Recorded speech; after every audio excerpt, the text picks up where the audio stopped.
Hi, this is Mike Marshev, and I am absolutely delighted to have this opportunity to talk to you about what I think is a marketing strategy that has been pushed aside for email, the ease of email, pushed aside for texting. I'm talking about the telephone, and the telephone is still a very important marketing tool when you are interested in building your business. Now, I want to talk to you a little bit about outbound calling, inbound calling, controlling the phone call, voicemail, and then we'll finish things up talking a little bit about phone etiquette. But I want to reinforce the major point that the phone is still a very important tool for a lot of different reasons, and we're going to touch on those today. But let's talk about kicking things off. Let's talk about outbound call, making the phone call, initiating the call.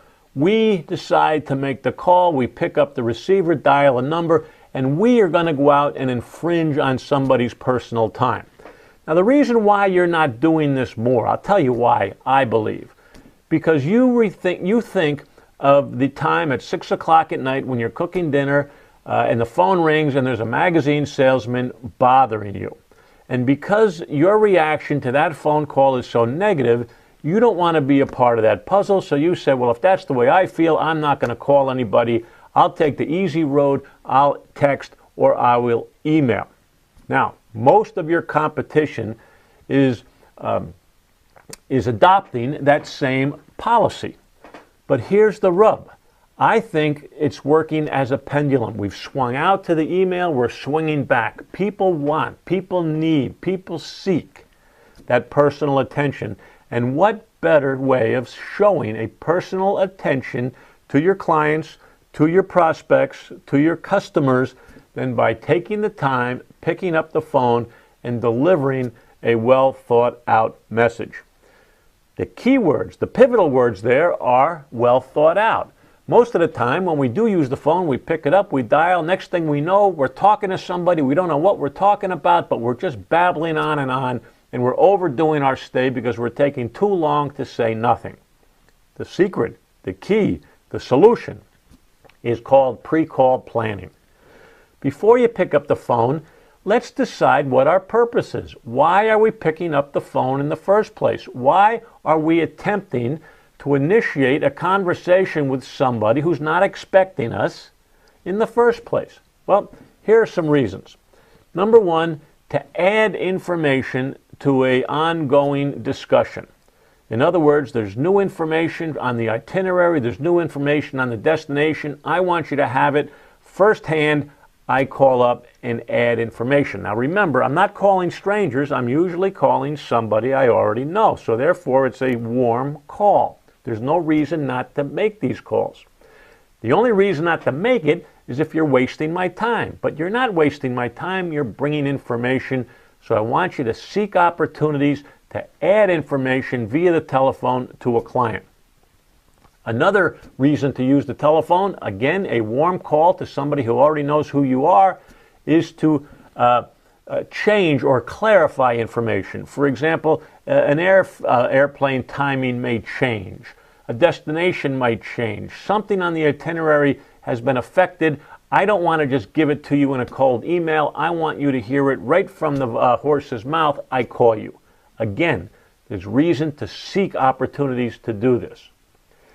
A third reason is to give you a FYI. If I know what you're interested in and I come across some valuable information, I want you to hear it. I want you to hear it now. I want you to hear it fast. I want you to hear it right, and I want you to hear it from me. So therefore, when I stumble upon a piece of information that I think you would be interested in, I immediately pick up the phone and call you. I'll repeat, if I'm wasting your time, if I'm babbling, if I don't have a purpose for the call, then I don't want you to make the call. But I do want you to seek opportunities to pick up the phone because relationships are built on communication, and as long as you have something of value to bring to that phone conversation, your phone call will be well received. Now, keeping in mind that the person we're calling is not expecting our call, it's a good idea for us to bring to the call, when they answer the phone, a tone, a choice of words, a personality, an energy level that is upbeat, that's happening, rather than a lethargic downbeat setting the tone negatively. We have something good to say, we're bringing it in a positive tone. I also think it's a good idea to set the stage by telling the purpose of your call right up front. As soon as the person answers the phone, identify yourself and then share the purpose of your call so they know what's going on. I think that's very important. It's also important to keep in mind the salesman's mantra when on a telephone call, and that is the same mantra when in a face-to-face personal meeting, and that is be bright, be brief, and be gone. People don't want you to waste their time. The fact that you have nothing better to do doesn't mean they have nothing better to do. Get on the phone, deliver the message, get off the phone, and your phone calls will always be well received. And one more point before I forget. If in fact you have to ask some questions on that phone call, it's a good idea to ask permission to ask questions. Jim, may I ask you 3 questions? It'll take about 2 minutes. Is now a good time.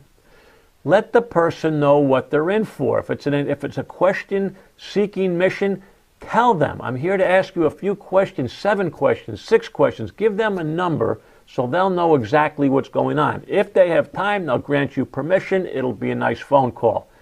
If you don't ask permission, they're going to start wondering how long this is going to take, and they're going to start wandering. And you're not in business to fill up space on a telephone. Making noise on a telephone means nothing. If the person's not interested in your call, there's no communication. This is not an exercise. This is communication at its best, 2 parties with a common objective, relaying information, seeking information. That's what the telephone is all about. And the last point I want to make on outbound calls is the same for inbound calls. Never go to a phone and use a phone without a pencil and paper at the ready. It's amazing to me how many people answer the phone and make phone calls without a pencil and paper handy. 99% of the time you're going to be using that pen and pencil, and rather than say, excuse me, wait till I get a pencil, you're already ready to go. You're bringing a pencil because you're going to ask some questions and you want to take notes down, careful notes, clear notes, so that you don't have to call back again or, in fact, guess wrong on what was said on the phone call. So always, always, always bring a pencil and paper to a phone when you're dialing out and when you're receiving the call. Inbound calls has always been a favorite topic of mine because I have been teaching for 30 years to make the phone ring. It's a sound marketing strategy. Why? Because it's easier to answer the phone than it is to dial out. You are in total, complete control when you answer the phone. Therefore, it behooves you to get your phone to ring so you can do the answering. Once you answer the phone, you can make the caller feel comfortable. You can make them feel welcome. You can make them feel appreciated. You can make them feel smart. You can make them feel whatever you want. But when you're making the call, that's not the case. So our strategy is get the phone to ring. But here's the rub. Many people, the phone rings, and then they act like a big shot. Then they shoot themselves in the foot. Good afternoon, Mike Marcia. That's not the way to do it. Your voice, your tone, the few words, the inflection, the personality, that's going to set the tone. The person calling you is probably a little bit nervous. As soon as you answer the phone, you can take that nervous level right down to a comfortable level, and you'll have a good communication. Mike Marshev, thanks for calling. What can I do for you today? Just the tone. Select the words that fit your personality. And just know that you're in total control. And then, the first chance you get, flip the phone call. They called you, of course. Flip the phone call, and then start asking a few questions of your own. Asking meaningful questions controls the phone call. And speaking of questions, your training and education department has a module on just that, questions. So I invite you to go review that module on meaningful questions during a sales call or during a sit-down meeting. Here's a major league tip. When you do answer the phone, early in the call, ask the caller's phone number. Ask for their phone number, and then tell them why you're asking for the phone number. In case we get disconnected, let me have your phone number so I can get right back to you. This is telling the caller that they're very important to you. This is telling the caller that the call is very important to you. Let me have your phone number so in case we get disconnected, I can get right back to you. You have your pencil, you have your paper, you can jot it down right there. That little maneuver, that little tactic, that little strategy, call it whatever you want, will help you because you're clearly emphasizing that you're important to me and I don't want to lose you due to a poor connection.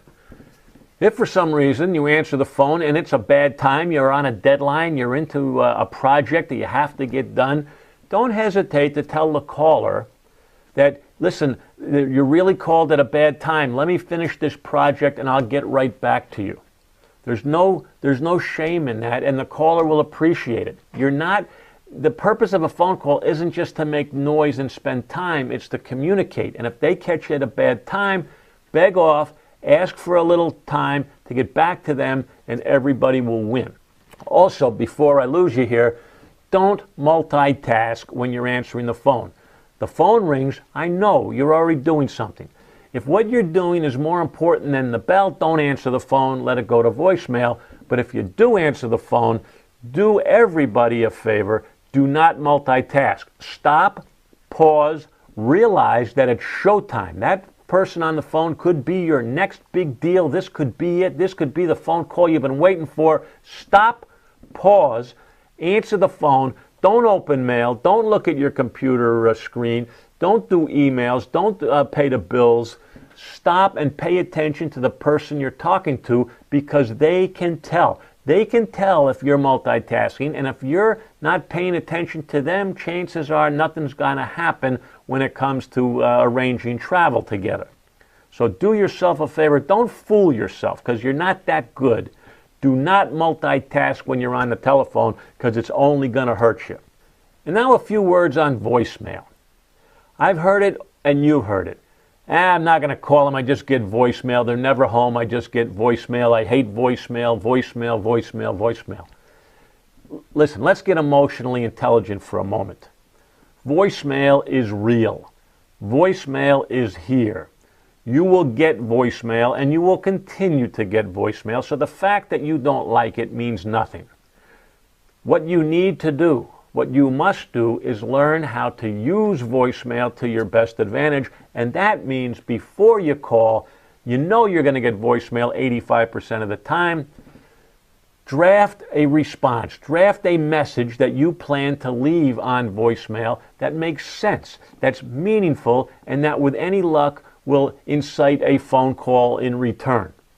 Give it some thought. Don't just say Mike Marshev, 546-538, boom, give me a call back, bingo, wasted opportunity. Think about it. What message makes sense? What message can I deliver slowly, clearly, methodically, with a phone number, 565-362-1265. Here's another tip. When you're going to leave voicemail, leave the phone number first, then deliver your message, and then leave the phone number again. Reason being, because during the message, they're going to decide if they want to call you back or not.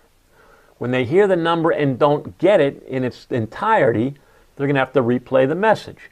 And instead of going through the entire message again to get to the phone number, you have it up front. So leave the phone number in the front, give the clear message, leave it in the back, and go into a phone call expecting voicemail, so if you do get voicemail, you can deliver a meaningful message. If a person answers, of course, you have a great conversation. Why? Because you have a purpose for calling as well. Under the element of controlling a telephone call, I just want to share this thought with you. The sooner you ask questions, the sooner you will control the phone call. If you have an opportunity to open up with questions, may I ask you 3 questions, away you go. But if the other person's talking, look for an opportunity till you can flip the phone call, ask a few questions, ask someone to explain that. Can you explain that a little better? Can you go deeper into that answer? Is this what you mean? And you keep probing with questions, getting the other person to talk, and you will control that phone call. Now give them a chance to answer. Don't step on them. Don't answer for them. Give them all the time they need to answer the question before you ask another question. Of course, you're taking copious notes while this is happening, and you're not multitasking. Remember that. But if you want to control a phone call, ask questions, and then listen and respond. And here's a little tactic. Every once in a while, while they're talking, say, okay, I got you. I see. Let them know you're listening. That'll fuel additional information and will work in your favor. As far as phone etiquette goes, I don't want to insult you. You know how to use a telephone, but you take shortcuts sometimes. Speak clearly. Use words that people understand. Don't interrupt people. Ask questions. Listen. Ask permission if you can ask questions. Let the person thoroughly finish their sentence. If there's noise in the background on your end, ask if you can call them back. Ask for their phone number so in case you get disconnected, you can call them back. Always get the person's name. Ask twice if you have to. Make sure you have the spelling right and any contact information that you might need. Ask for a good time to get back to them. If you do say you're going to get back to them, for heaven's sake, call them back. Do what you say you're going to do. There's no magic with using the telephone. The easy way is to email. The easy way is to text. The professional way is face-to-face communication. Selling is still a contact sport. Now, if you can't be in the same room with somebody, second best is on the phone. Don't apologize for calling because you're not calling to waste my time. You're calling to help me to provide information or to get information that's going to help you further. Don't hesitate to pick up the phone. If there's a problem, pick up the phone very quickly and address that problem. If you have a hurdle, let's get over the hurdle as fast as we can. And the best way to do that is not by anything but phone calls, not emails. Emails, there's no body language, there's no voice inflection. I can only interpret the text, and you will interpret text the mood that you're in. Not the way I say it, the way you receive it. But on a telephone, there is voice inflection, there are choice of words, there is personality, there's tone, there's emphasis. Phone calls are the way to go. Here's a fact. The phone. Think of it as a slot machine when it comes to sales. The more times you pull that handle, the better the chances of winning. The more chances of picking up the phone and dialing the number, the more chances you have of winning. It works the same way as a slot machine, but you don't hesitate with a slot machine, but you hesitate with a phone. And the reason being is because a slot machine doesn't talk back where a phone does. But I'm here to tell you, if you're not here to hurt me, if you're not here to be aggressive or manipulative or to steal from me, then don't hesitate to pull the handle, dial the numbers, talk to your clients, talk to your prospects, talk to people, because you have nothing but good intentions. The more you talk to the people on the telephone, the more money you'll make. It's a direct correlation. Don't be frightened of it. Let your competition text. Let them email. You use the phone. You'll thank me for it. Thanks for listening to this phone module.